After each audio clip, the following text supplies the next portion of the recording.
I want us to actually go to live reactions and let the voters and viewers here and the audience here to respond to what they have seen in the first two stories. Those are the two main parties that are competing for the top office this year's election in August. And I want to go straight to the audience. I want to introduce Odipo at the end there. You watched the first, there's the gentleman with the microphone there. You watched the first part of the bulletin, and you watched NASA first. You watched Jubilee next. Did you, as a voter, hear what you're looking for? I think I didn't hear anything that I'm looking for, because what the politicians are doing right now, they're throwing words at each other. When you're a Jubilee person, you have to go to a rally, and the first thing you do is insult an NASA person. And the NASA person does the same thing the next time they get the opportunity to do that.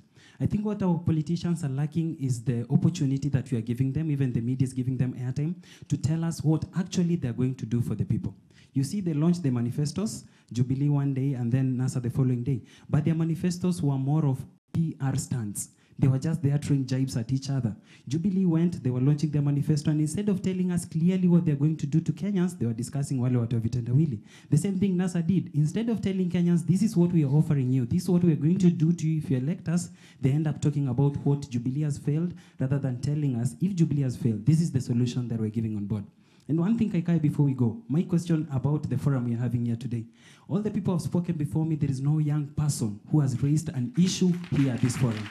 And therefore, I want to ask IEBC, I'll give you the opportunity. I just want to get a few reactions as to the stories we've just watched. And I want to go to Florence, who is transitioning from a voter. You are hopefully going to be an MCA soon. You watched the stories, you've seen NASA, you've seen Jubilee. Is this what politicians should be telling voters? The microphone is working, please go ahead. Thank you. Politicians do that in rallies. So you are transitioning well. You know, leadership without God or without fear of God, you can't go far, because you will only serve your interest. What voters need here is somebody to lead them where they can be able to sustain themselves. But you heard the leaders speaking from both main parties today. I've never been impressed with our leaders, because first, Kenyans are taken to be Christians. But what you hear, they are attacking each other. For example, are you happy when you do a mistake, instead of me pointing out that mistake to you in a polite manner, then I just come on the press and tell people so that people can hear me talking? Do you think that is sensible for a father, for a mother, all ladies, all women in this country? We should be firm and tell our husbands, if you see men without any women behind them, be careful, because they will drag people into chaos. Because where there is a successful man, there is a woman behind them. But the truth will never shy away. If Moses was taking the children of Israel, he was having the rod in his hand. And there are verses which we can follow. But here Kenyans are Christians, but what they lead people to is just chaos. For example, there is a burning question in me here, which I want to ask the police commissioner. He has talked of insecurity in other parts of the country. What about Migingo? Because Migingo, are we not Kenyans? Or maybe he would come up and tell us other parts of the country is only Eastern, whatever, but in Nyanza, their parts are either Tanzania or Uganda. Because you find when our men go to fish, they are being taken captives with the Ugandans. And they put stone on their neck when they have fish. They leave them, throw them in the water. then they die. And we mothers, after that, after they drag them in the water with the stones, they cannot float back. They take their canoe and cover them with it. So the canoe also go down. Florence, is that a fact? They will never come back again. Florence, is that true? That is true.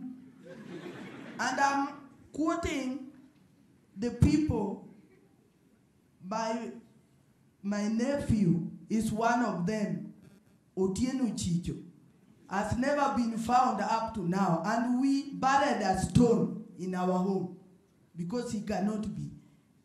But these people, politicians here, they are talking because their children are safe. They don't know how people are looking how to survive in up country. Insecurity. Insecurity in Kenya. Migingo is the worst. So I would like the police commissioner to tell me why, even it's reported just the other day, about 2 to 3 days ago, it was in the papers. I didn't hear him talking about Migingo. Why? Are we not Kenyans? And I want, before I finish, I want to tell women of this country and pastors like Father here to preach peace. We need peace so that when I come from Migingo, I reach here without any problem. But ladies are supporting their own people because they don't know why they were created. Ladies were created to bring peace wherever they go. And no lady has a place like tribe. Only men does. When the war comes, the men will run away. Even in the biblical, men ran away. We first come to Adam. When Eve gave him the fruit, he ate. When God asked him, he said, the woman you gave me. Abraham the same. When they reached when there was a famine in Egypt, when they go there, you find Abraham is saying, don't say I'm your husband. Say you are my sister, so that I can. You see, men are running away from their responsibility. So they want to bring chaos to ladies so that when the war comes, you see, thank you. The child will catch your clothes and a man will run away. Thank you, Florence. And let's see if the Inspector General of the Police, will run away from his responsibility. Please respond to the question on Migingo. I cannot run away from my responsibility. And as a matter of fact, when I heard there was trouble in Migingo, I actually ran to Migingo to solve that problem. And I also, because there was a complaints that Ugandans were harassing our own folks on that island, I asked the IG from Uganda to come and accompany me on a visit to Migingo. And I'm sure the good lady knows about that. And I not only went there personally with my colleague from Uganda, but we agreed to send teams from both sides to solve the problem of Migingo. And the problem of Migingo is, for those who may not know, and I'm sure she knows that, is that island sits bang on our border with Uganda. There's lots of fish on the Uganda side, and for some reasons which I may not know, we seem not to have a lot on our side.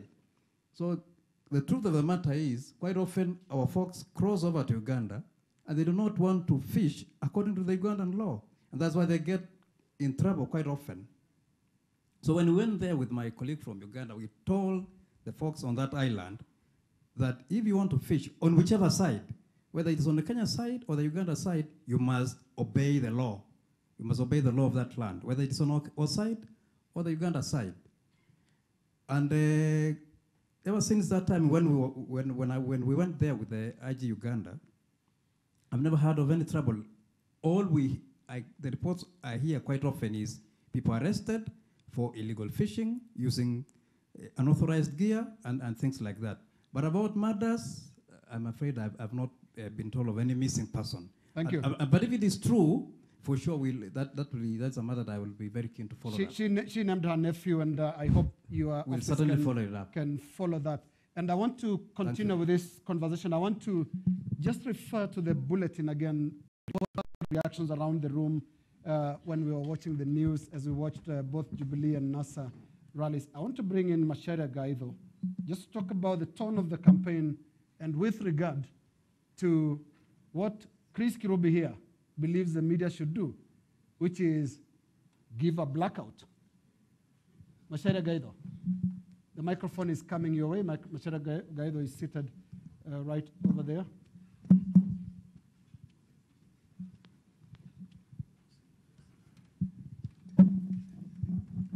And let's remember the conversation right now is focusing on what the voter is looking for in the election. Macharia. Thank you, Linus. I think what we saw just a few minutes ago, the NASA and Jubilee campaigns, that is a reflection of Kenya. When politicians talk the way they do, they're actually a reflection of us as voters, because we are the ones who cheer them on, and we are the ones who vote for them, despite whatever outrages they may commit. And that is why I will refer to what my friend Chris Kirubi said. He said he's a media owner. And I'm sure he might sit with other media owners or their representatives, and I can see my friend John Buganda is also here, and decide that we should black out these politicians. But me speaking as a media practitioner, I will say no, we will not accept that, because that is not journalism. First of all, any decision taken to black out somebody would be subjective. Somebody could decide to black out those he thinks are not his favored politicians. Simply on that basis, there will be a lot of partisanship involved. Secondly, as journalists, we do not think that it is our job to cover up the ills in society. If there are ills in society, we will not treat them. You cannot treat cancer with aspirin, with a painkiller. It is better to bring it out so that we can discuss it and look for solutions rather than pretending there's nothing wrong. And also, if there are people talking, let me say, talking badly or incitement or warmongering, I think it is good that we expose them so that also the IG Boynet can see them and do what he is paid to do. For us, it is as simple as that. We are journalists first. Ours is to tell the truth, however bad it may be. And it is not really to take partisan positions because you don't like a person, you may black him out. Thank you. Thank you. Thank you, Macharia. And I want to now move back to the question of youth and indeed take questions from the youth. The lady here, please check the microphone. For the rest of the session, age limit will apply. Yeah, please. Thank you so much for that. My name is Telewa Pasil. I'm a former aspirant, Kasarani constituency, parliamentary seat. Now, my concern is about the youths that are going to contest in the August 8th elections. Mr. Chairman, unajua tuko na 13%. And I usually look back to the old men, the professors here at the university and any other old men. That's why I put on this hair, to be more wiser. And when I look at the nominations, they were really shambolic. You can agree with me, the PK, you can agree with me. So the youths were totally cut off, And when you look at the turnout, you've seen the rally that has been on TV right now.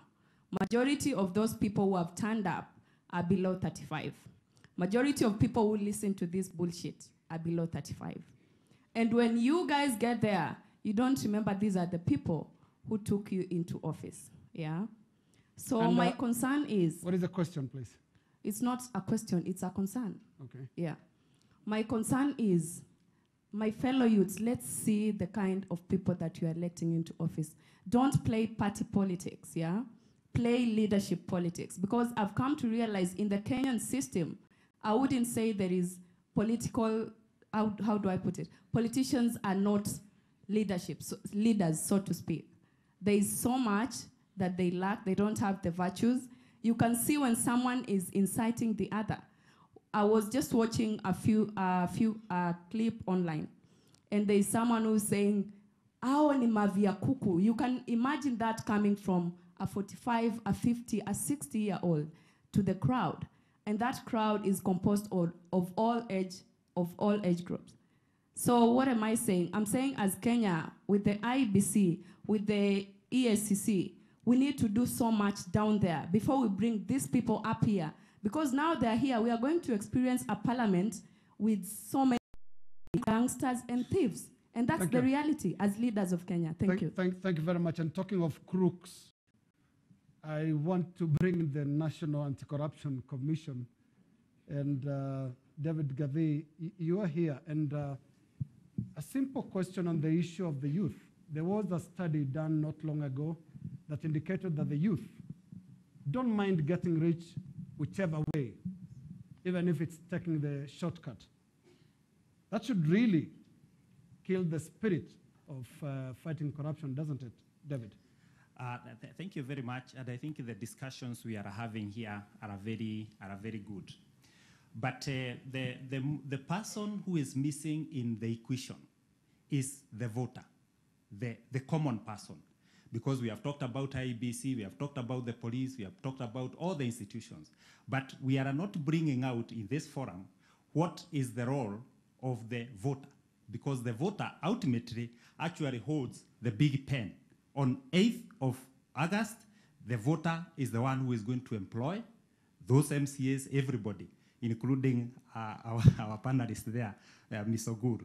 So I think it is important that we speak to the voter because they have a major role to play. And their role is to actually find out from the people who are offering themselves, who are the leaders of integrity.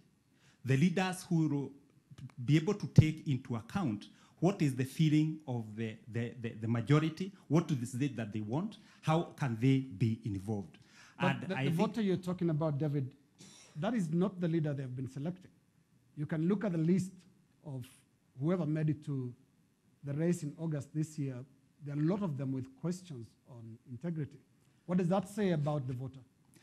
I think it's if we educate the voter, and I think we talked about voter education and generally the civic education.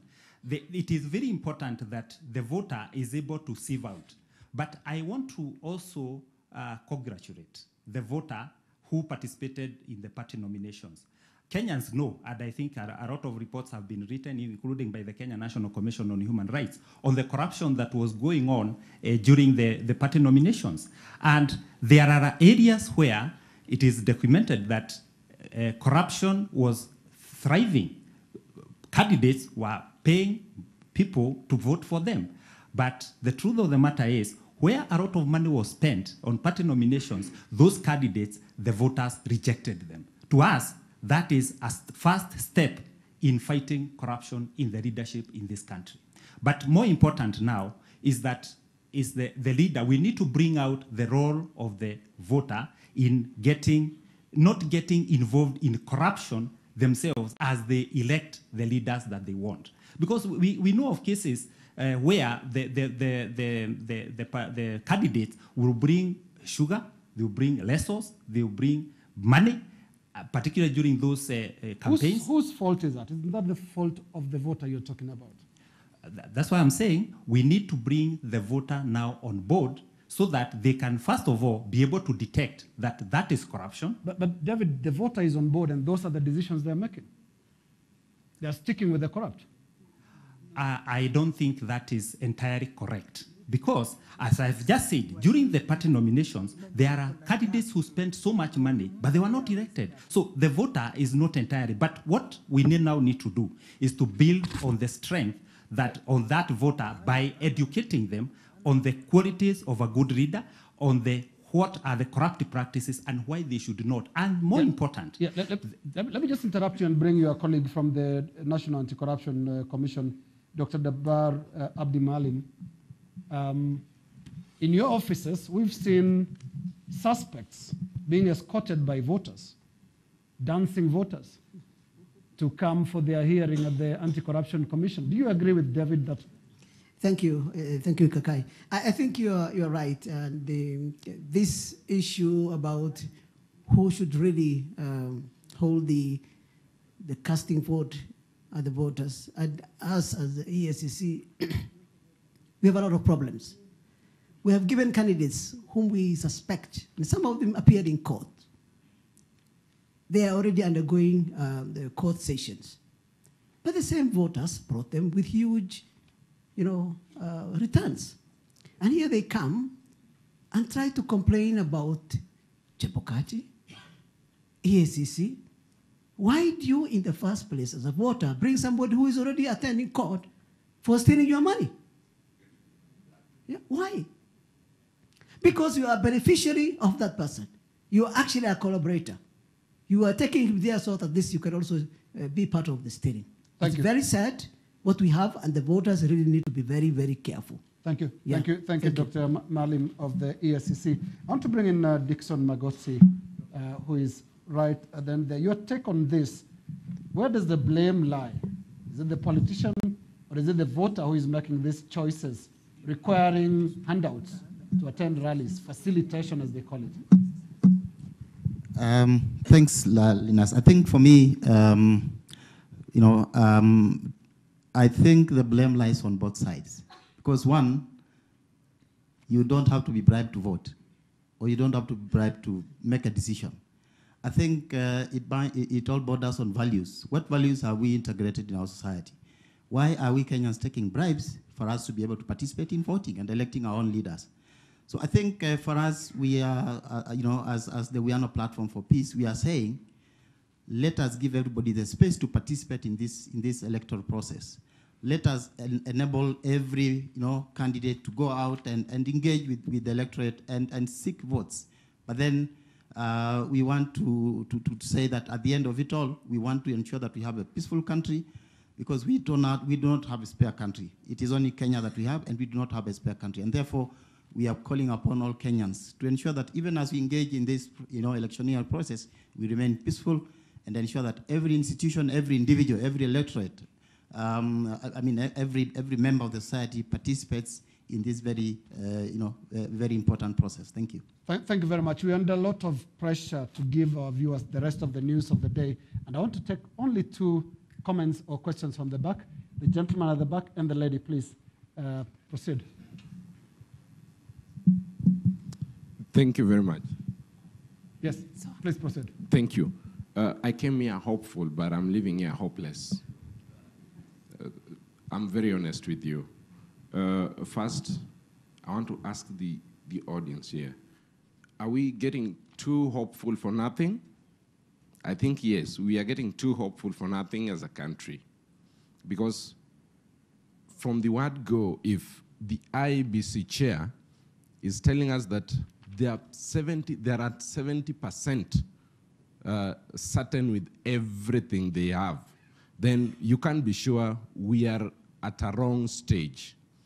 We have 38 days to go. At 70, are you telling me with 38 days remaining, we will achieve the 30% so that we are at 100%? We will not. Certainly not. Thank you. Then, next thing. Why am I saying we are hopeful, too hopeful for nothing? The Kriegler report, where did it go? Did we even try implement it? 2 years before an election, it was recommended that we ought to be having a commission in office, secretariat, fully there, operational. We are seeing senior members of the secretariat going home at this particular moment. Are we too hopeful for nothing? Last but not least, to the police. Let me refer to what she said. Sorry, there wouldn't be time to respond to all those questions. Please give the chance to this lady. Thank you. Thank you very much. I'm Yvonne Owade, a student from the University of Nairobi, a journalist student. And this is something that has been burning inside me ever since we started. We are talking about the voter, and you are not looking at the smallest thing. This will be my first voting, and yet I'm confused. There are many other more outside there who have turned 18, they have the voter, they have the ID, they have been registered, yet they don't know nothing about election. And these are the people who are being lured to politicians, who are being lured to do certain things. So my question goes to the chairman. What are you going to do? Because our country has a majority are youths, and these youths are growing day by day, getting IDs and nothing. And my last question is, if the BRV kids fail to work, what will be your second backup plan? Thank you. Thank you very much. The gentleman here in white, just let's cross to this area. Thank you very much, Linus.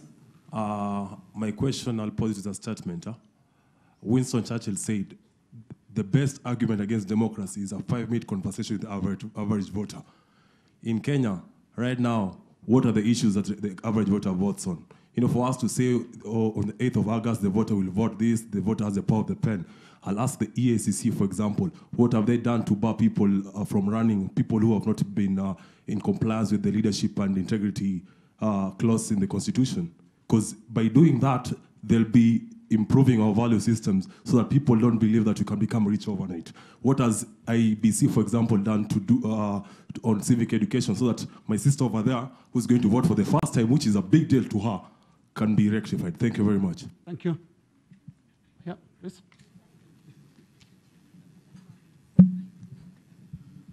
My question goes to the chairman, IBC.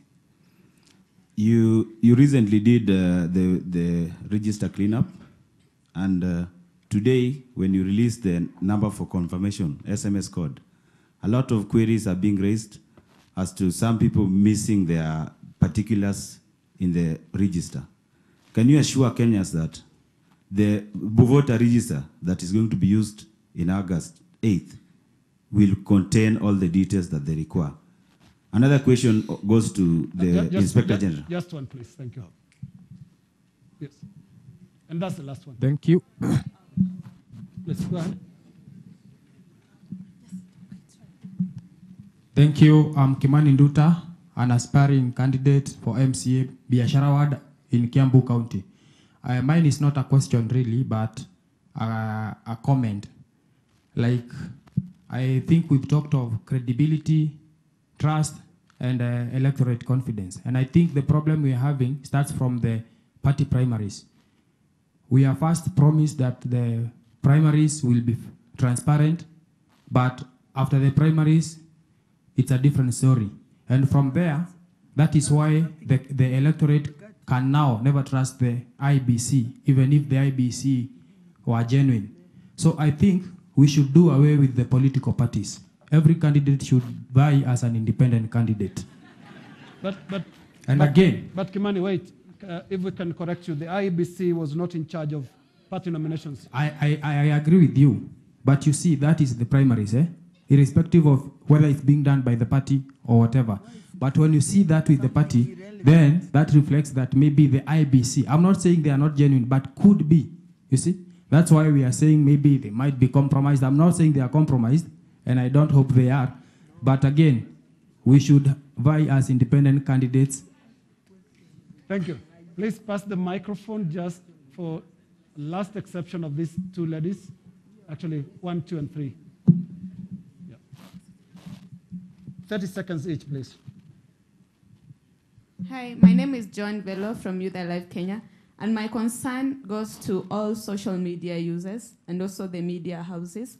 And mine is to say peace begins from us, and if we are dividing the social media people, then we divide the whole country. And also to say that you should say to yourself as an individual that you want to be an agent of peace, not an agent of division, ethnicity, and all those kinds of things. And my second thing is about our emotions. We get so much emotional when all these campaigns are happening and all the political parties are on our TVs. So it will be good for you. If you're so emotional, you can switch off your TV. You are the boss here. The politicians are not your bosses. You are the boss. Thank you. Thank you, Joan. The lady next to you. Did I say, okay, sorry, in front here? Yes, thank you. Yes, I'm Helen Ongere from Kisumu, working under KHRC. My question goes to the police commissioner. In Kisumu, we are realizing a lot of deployment of security personnel. Now I'm asking, are all these people that you deploy, these people that are deployed, let alone the question, these people that are deployed are making the voters to be afraid and they will not vote? Can you do something to make people have confidence in the security that you are deploying too much in the county? Thank you. Thank you very much. And that will be the last question actually from the audience today. We are so pressed for time, and I want to bring back my panel for concluding remarks. And I want to start with the chairperson of the IEBC. Speak specifically to the first question raised from that end by Yvonne on the apparent apathy among the youthful voters. They don't feel there is anything to go out for. Is that what you get as well as the electoral body in the course of your work? Yeah, thank you. The question was that I think he misunderstood the answer I was making to Professor's question, where he said politics is everything, 100% of elections. And I said 70% is actually technology, 30% is managing the politics. So it's not that we are not ready 70% or 30%. That was not the question, and that was not the answer. The answer is 70% technology and 30% managing the politics. So make the clear pledge here, Chairperson, yes. In conclusion. Are you ready for the election? Yes, we are ready for elections. We have procured all strategic and non-strategic materials. We have trained our staff, and the remaining are being trained as we speak. Voter education is going on throughout the country. In every ward, you have at least 2 voter educators in every ward with the education materials going on.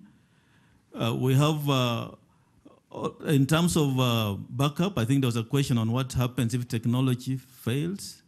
In every ward, we have 3 extra kits. The kits we are using are capable of sustaining power for 16 hours. So there's nothing like running out of power.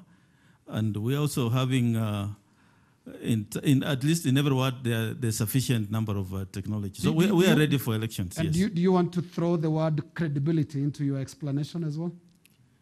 Yes, free, fair, credible, and peaceful elections. That's what we stand for as IBC. Credibility is for you to judge, and I'm saying, give the referee time, give us the time to give you the election on 8th of August, then you can come and say whether we are credible or not. But I want to assure you that we are ready to give you a fair election in this country. Thank you very much. Yes. As a conclusion, Sumaya, if you can speak to Joanne Bello's concerns on the place of social media in this upcoming election. Do you share those concerns that she raised? And the place of emotions in the entire process, where people watch television and react as to what they see. Yes, Joanne is indeed right about the power of social media.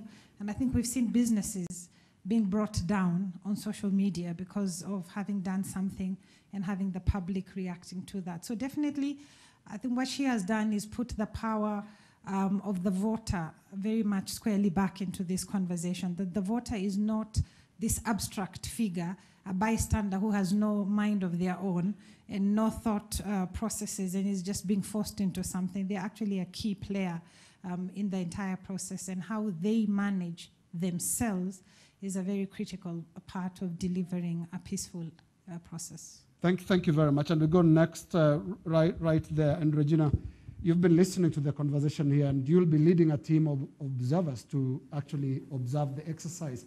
Just from what you've heard this evening, what kind of election are you expecting? Before I even speak to the kind of election I'm expecting, I was hoping I'd have a moment to speak about what Kenyans want. As we watched the news, we were laughing, but it was actually a tragedy. We should have been crying. Politicians often take advantage and exploit what Kenyans really want, what citizens really want. And Kenyans just want to be included. They want inclusion. They want political inclusion. They want economic inclusion. They want social inclusion. We've had the youth talking over here about being excluded from decision making. We know about the challenges of women. We know about the challenges of people living in marginalized areas. People want to feel like they are Kenyan, as Mama Florence said. And to feel like they're Kenyans, they're also very interested in participating in elections. And not just token participation. They need information, like my sister said. They need to understand the process.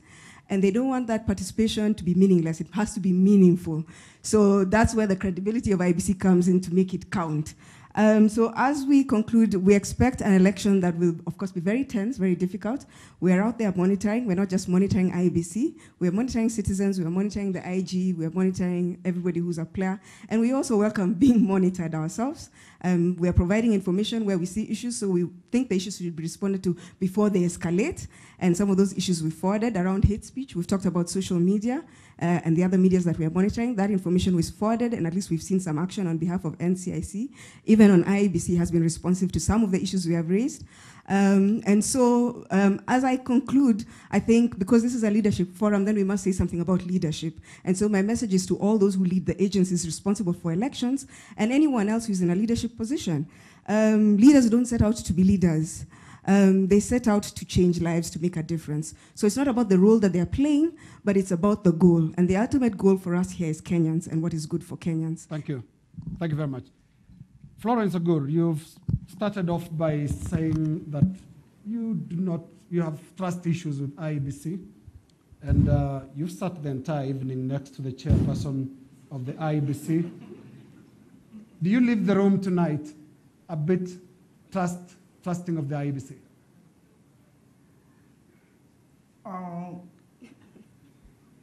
I'm not sure, because the voters are still ignorant. They do not know what they are voting for.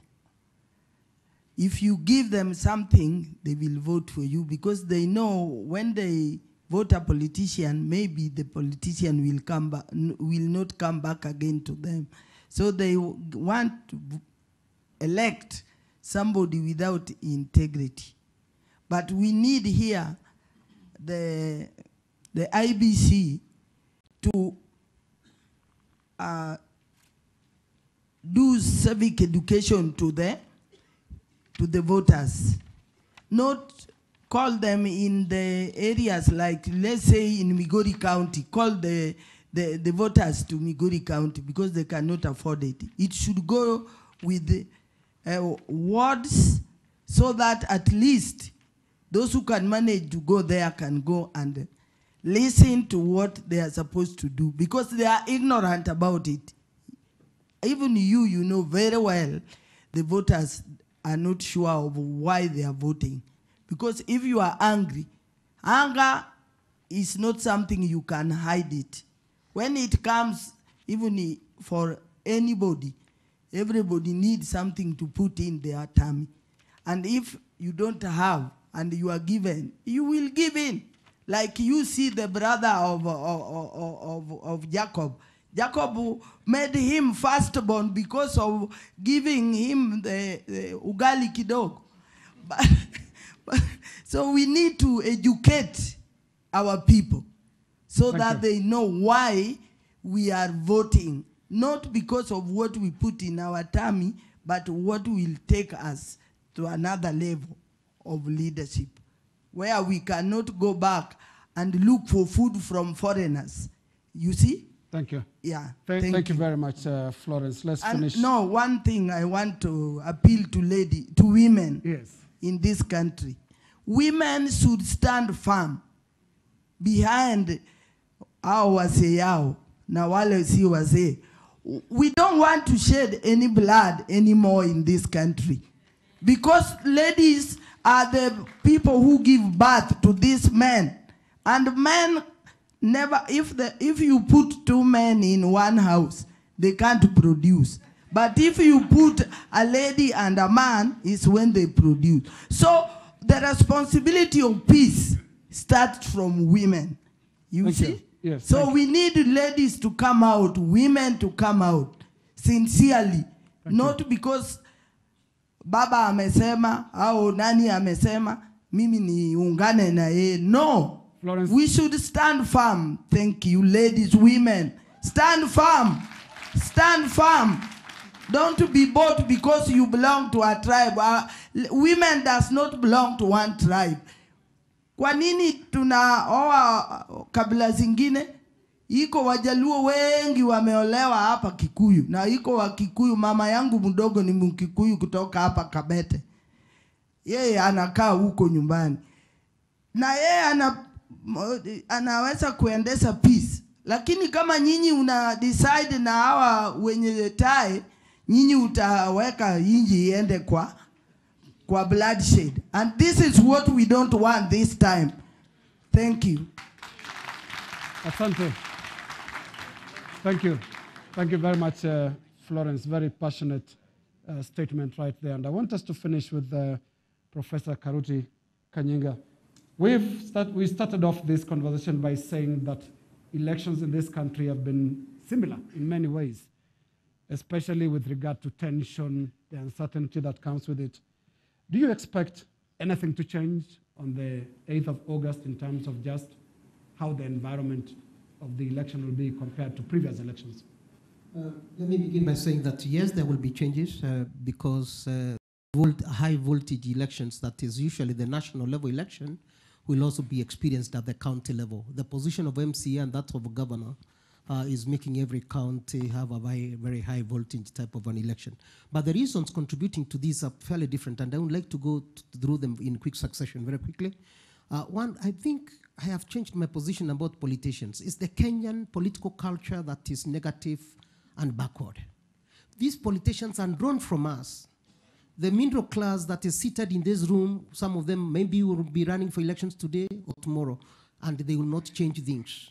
All of us, some of them are high in government contracts, others are high in government positions.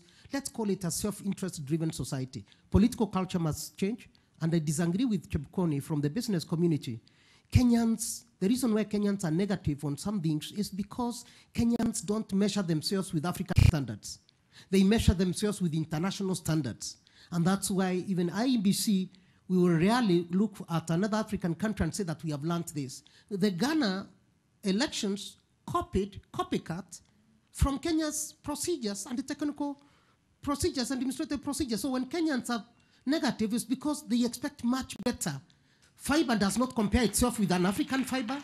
So don't let Kenyans ventilate on negativity of our political elites because we don't measure ourselves with African standards. Let that one be clear to the business community. The point really that is bothering me is about integrity. And I must say that all institutions that are charged with the responsibility of fostering integrity, I don't want to say that they have failed, but they are scared of touching political elites. Because if you touch a political elite in this country, you lose your job. We have seen what has happened with EACC time and again. And if you don't lose your job, they will change the law because they know very well what to do. So we are having a problem. And my answer to this lies in doing the following. The church, the mosques, and the schools, we need to start reflecting on how to change the school curricula so that we start teaching ethics from the very beginning. Today, if kindergarten kids in this country think that if you are a politician, you are a dishonest or a good dancer, right? A combination of those two. My last point has got to do with what the chairman said here about politics and technical preparedness. I have absolutely no doubt, and I must go on record, that INBC is technically prepared because we have never seen them failing. If those measures that make them fail are common measures. Austria the other day, and to repeat our whole election, because they are technical failures. Australia itself and difficulties a few years ago because of technical failures. So I think from a technical point of view, my view is that INBC will, they have never let us down. We are let down at the time of counting, but that's a story for another day. On the issue of, I think we'll leave the rest of the points for another day. My question is with the media. I mean, the media and the religious organizations. What is happening at present, I've seen they are the most trusted institutions in the country, the media and religious organizations. But I don't think they have used that opportunity of being very trusted to provide answers to some of these problems that we have.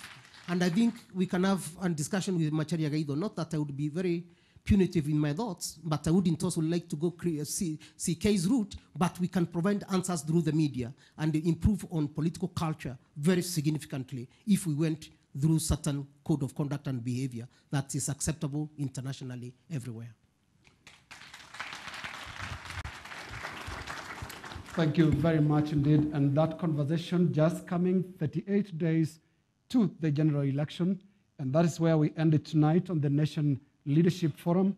We want to thank our partners, including the Open Society of East Africa, Forum Sud, Jamii Telcom, Kenya National Commission on Human Rights, Kenya Human Rights Commission, Kura Yangu Sauti Yangu Initiative, Independent Medical Legal Unit, IMLU, National Anti-Corruption Steering Committee, NSC, the University of Nairobi and Uyano, and our other partners who may not have been mentioned as we conclude this conversation. I want us to put a very warm round of applause for the panel.